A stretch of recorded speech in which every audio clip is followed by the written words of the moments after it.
Hello, hello, Lemon Group. Welcome to your next sort. I'm really excited to get started on that today. Make sure you've gotten your notebook, your new sort paper, and your schedule from me, and glue your schedule into your notebook on the next clean page.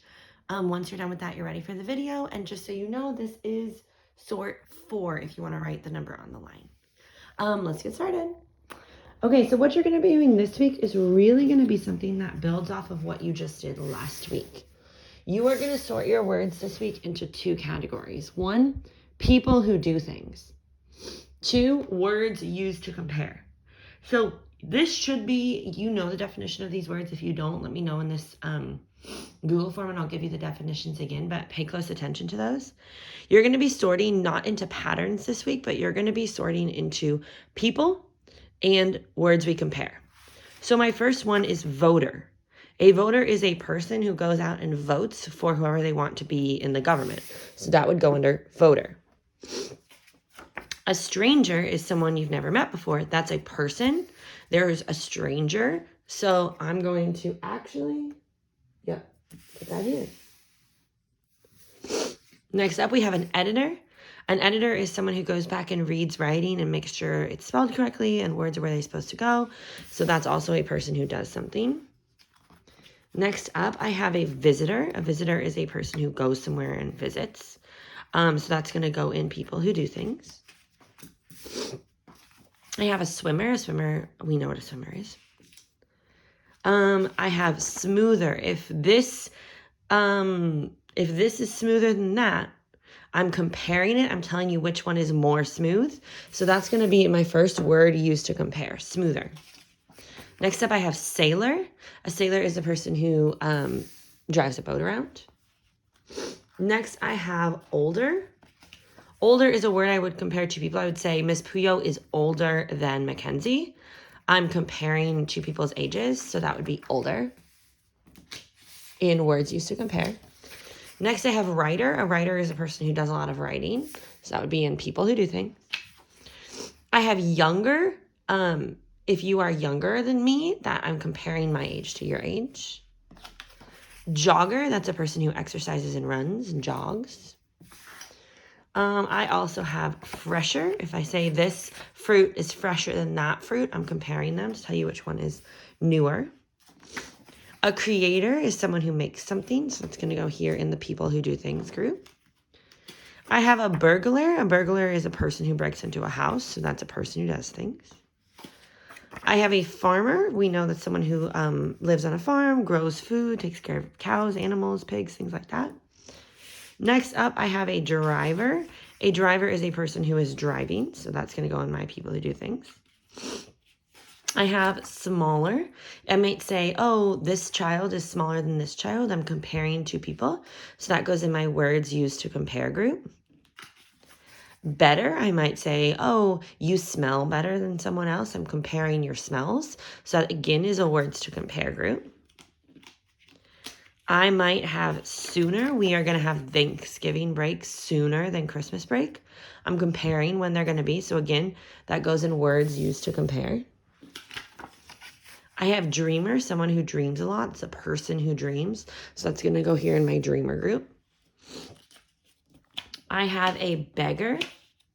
That's a person who is begging for something. So again, that's a person who's doing something.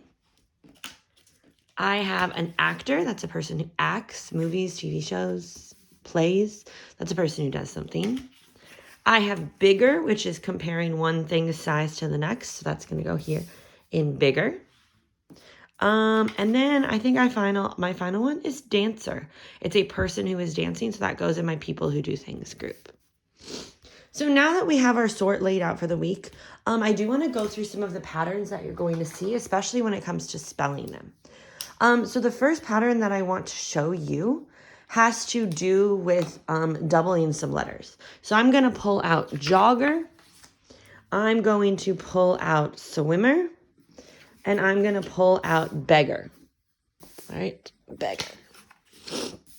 If you look at these 3 words specifically, my base word on all of these is not the only thing in this word, including the end. So I have B-E-G is my base word, J-O-G is my base word, and S-W-I-M is my base word. Now, in order to add the ending A-R, E-R, and E-R, the same rule would go if you're having an O-R, I have to add another same letter. I'm doubling it. That's because all of these words follow my vowel consonant pattern. If I have a vowel consonant pattern, in order to add my ending, I have to double my consonant. So whatever my last consonant is gets doubled. For example, beg, in order to add the AR, I have to double my G. That's my final consonant. In jog, my vowel is O, my consonant is G. In order to add ER, I have to double my G, so I have double consonants. So it would be spelled J-O-G-G-E-R. In swimmer, I have my vowel is I, my consonant is M. In order to add ER, I have to double my M, double my consonant, to add my ending ER. So I did want to point that out so that you make sure that you are doing that when you're going through this. Okay, so if your base word ends in a VC pattern, you have to double the last consonant before you can add the ER at the end. Okay, another one that follows that same pattern is bigger. Okay, my base word is big. I have my vowel and my consonant. In order to add the ER to bigger, I have to double my consonant. Okay, so all of these are the same. The same would go for better too. My base word is bet. Okay, I have a vowel consonant. In order to add ER, I have to double my consonant. So these are the 5 words this week that follow that specific pattern. Make sure when you go to spell them, you spell them correctly following that pattern. There is one more thing I wanted to show you before we move on, and that has to do with spelling words that usually base words would end in E. For example, drive. My base word in driver is drive. Whoops. Drive. In order to end it with ER, I'm not actually just adding an R.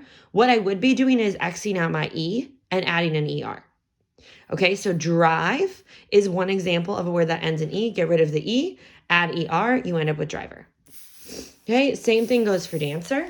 My base word is dance. In order to add the ER ending, I would erase my E and then add an ER again. Okay, that would give me dancer. Now, the one that I really want to talk about on this specific pattern is creator. My base word in creator would actually be create. And create is spelled C-R-E-A-T-E. In order to add the O-R ending, I'm erasing my E. So I have C-R-E-A-T, C-R-E-A-T. Then I add my O-R. So on some of these, when you have an ER ending, it's not like you're not truly having to follow this exact process of thinking. But for example, in words like this, where it's not an ER, it's an OR ending, you have to get rid of that E. I should not see C-R-E-A-T-E-O-R. Nope. Get rid of that E. Okay, another example of this, the final example of this is, where'd it go? Burglar. Okay, the base word in burglar is actually to burgle. That means to break into something. I know we never use it like that.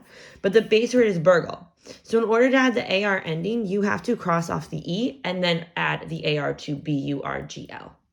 Okay, so in order to add my ending when my word ends in an E, you do sometimes have to drop the E. All right, over here, none of these words that compare follow that pattern this week. You just have these 2, create and burglar, that do. So take a look at these. Make sure that you have time to hopefully cut out your words today so you can get started on day 1 tomorrow. Good luck. And if you have any questions, put it in the Google form.